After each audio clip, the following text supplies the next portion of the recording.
Welcome to দিশার exam guide. প্রিয় উচ্চ মাধ্যমিক পরীক্ষার্থী বন্ধুরা, তোমাদের জন্য এই ভিডিওটিতে আমি আলোচনা করতে চলেছি উচ্চ মাধ্যমিক ইতিহাস সাজেশান 2025 সালের জন্য 8 মার্কের মাত্র 8 থেকে 10টি প্রশ্ন তোমাদের জন্য সাজেশন হিসেবে এই ভিডিওটিতে দিতে চলেছি। অবশ্যই দেখে নেবে। এই প্রশ্নগুলো পড়লে এর বাইরে কোনো প্রশ্ন তোমাদের পড়া লাগবে না। অবশ্যই এখান থেকে 100% কমন পেয়ে যাবে। 8 মার্কের জন্য যে 5টি প্রশ্ন তোমাদের পরীক্ষায় লিখতে হবে, এর ভিতর থেকে 100% তোমরা কমন পেয়ে যাবে। তাই অবশ্যই তোমাদের দেখে নিতে হবে উচ্চ মাধ্যমিক ইতিহাস সাজেশান 2025, প্রশ্নের মান 8। দেখে নাও তাহলে লাস্ট মিনিট সাজেশান, যা 100% কমন আসবেই। প্রথম অধ্যায় থেকে যে প্রশ্ন তোমাদের পড়তে হবে। 1, পেশাদারি ইতিহাস বলতে কী বোঝো? অপেশাদারি ইতিহাসের সঙ্গে পেশাদারি ইতিহাসের পার্থক্য কী?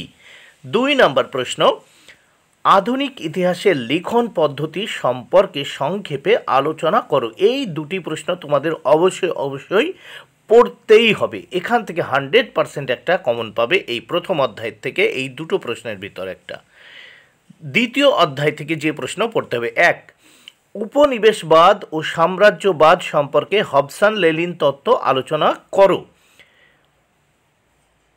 এখান থেকে কিন্তু এই প্রশ্নটা তোমাদের অবশ্যই কিন্তু আসতে চলেছে, তাই অবশ্যই দেখে নিতে হবে যে উপনিবেশবাদ ও সাম্রাজ্যবাদ সম্পর্কে হবসন লেনিন তত্ত্ব আলোচনা করো। 2 নম্বর প্রশ্ন, সাম্রাজ্যবাদ বলতে কী বোঝো? সাম্রাজ্যবাদ এর উদ্ভবের কারণগুলি আলোচনা করো। তৃতীয় অধ্যায় থেকে যে প্রশ্ন দেখে নিতে হবে। 1, চীনের ওপর আরোপিত অসম চুক্তি বলতে কী বোঝো? চীনের ওপর আরোপিত বিভিন্ন অসম চুক্তিগুলির পরিচয় দাও। 2 নম্বর প্রশ্ন, ভেরি ইম্পর্ট্যান্ট, 4টি স্টার দিয়েছি দেখো। অবশিল্পায়ন বলতে কী বোঝো? ঔপনিবেশিক ভারতে অবশিল্পায়নের কারণ ও তার ফলাফল আলোচনা করো। 3 নম্বর প্রশ্ন, ভারতের রেলপথ বিস্তারের কারণ ও ফলাফল আলোচনা করো। চতুর্থ অধ্যায় থেকে মাত্র 2টো প্রশ্ন দিয়েছি, এর ভিতর দেখো এই দুটো তোমরা অবশ্যই পড়বে।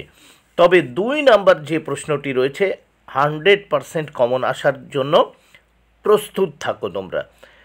তাহলে 1 নম্বর প্রশ্ন, ব্রিটিশ শাসনে ভারতের আদিবাসী ও দলিত সম্প্রদায়ের আন্দোলনের সংক্ষিপ্ত পরিচয় দাও। 2 নম্বর প্রশ্ন, চতুর্থ অধ্যায় থেকে চীনের চৌঠা মে আন্দোলনের কারণগুলি আলোচনা করো। এই আন্দোলনের প্রভাব আলোচনা করো। পঞ্চম অধ্যায় থেকে যে প্রশ্ন পড়ে নিতে হবে দেখো। 1 নম্বর প্রশ্ন, লখনৌ চুক্তির শর্ত কি কি? এই চুক্তির শর্তগুলি আলোচনা করো। 2 নম্বর প্রশ্ন অত্যন্ত গুরুত্বপূর্ণ, 4 স্টার বা 4টি স্টার দেওয়া রয়েছে, দেখে নাও। জালিয়ানওয়ালাবাগের হত্যাকাণ্ডের পটভূমি আলোচনা করো। এই ঘটনার গুরুত্ব আলোচনা করো। ষষ্ঠ অধ্যায় থেকে একটিই মাত্র প্রশ্ন দিয়েছি, অবশ্যই পড়ে নেবে। মোস্ট ইম্পর্ট্যান্ট একটি কোশ্চেন। 1 নম্বর প্রশ্ন, একটি প্রশ্ন দিয়েছি ষষ্ঠ অধ্যায় থেকে, 1942 এর ভারত ছাড়ো আন্দোলন সম্পর্কে একটি নিবন্ধ লেখো। সপ্তম অধ্যায়ে দেখে নাও। 1, জোট নিরপেক্ষ নীতি কী ছিল? এর উদ্দেশ্য আলোচনা করো। 2 নম্বর প্রশ্ন, ট্রুম্যান নীতি ও মার্শাল পরিকল্পনা সংক্ষেপে আলোচনা করো। 3 নম্বর প্রশ্ন ভেরি ইম্পর্ট্যান্ট, হোচিমিনের নেতৃত্বে ভিয়েতনাম মুক্তিযুদ্ধের সংক্ষিপ্ত বিবরণ দাও। এটি কিন্তু অত্যন্ত গুরুত্বপূর্ণ, 4 স্টার দিয়েছি, দেখে নাও। এবং অষ্টম অধ্যায় থেকে একটি প্রশ্ন অত্যন্ত গুরুত্বপূর্ণ, অবশ্যই পড়ে নিতেই হবে। স্বাধীন ভারতের প্রথম 3টি পঞ্চবার্ষিকী পরিকল্পনার লক্ষ্য ও গুরুত্ব আলোচনা করো। তাহলে এই 8টি অধ্যায় থেকে যে প্রশ্নগুলো দিয়েছি সেগুলো অবশ্যই তোমাদের পড়ে নিতে হবে। এর ভিতর থেকে যে 8টি 10টি প্রশ্ন সব থেকে গুরুত্বপূর্ণ সেগুলো বলে দিয়েছি, আবার বলে দিচ্ছি। যে 8টি এবং 10টি প্রশ্ন সব থেকে গুরুত্বপূর্ণ তা হলো দেখো, পেশাদারি ইতিহাস বলতে কী বোঝো? অপেশাদারি ইতিহাসের সঙ্গে পেশাদারি ইতিহাসের পার্থক্য কী? 2, আধুনিক ইতিহাসের লিখন পদ্ধতি সম্পর্কে সংক্ষেপে আলোচনা করো এটি। এবং দ্বিতীয় অধ্যায় থেকে দেখো, উপনিবেশবাদ ও সাম্রাজ্যবাদ সম্পর্কে হবসন লেনিন তত্ত্ব আলোচনা করো। তৃতীয় অধ্যায় থেকে যেটি অত্যন্ত গুরুত্বপূর্ণ দেখো, অবশিল্পায়ন বলতে কী বোঝো? ঔপনিবেশিক ভারতে অবশিল্পায়নের কারণ ও তার ফলাফল আলোচনা করো। এবং দেখো, ভারতের রেলপথ বিস্তারের কারণ ও ফলাফল আলোচনা করো। এবং চতুর্থ অধ্যায় থেকে 2 নম্বরের কোশ্চেনটি দেখো, চীনের চৌঠা মে আন্দোলনের কারণগুলি আলোচনা করো, এই আন্দোলনের প্রভাব আলোচনা করো।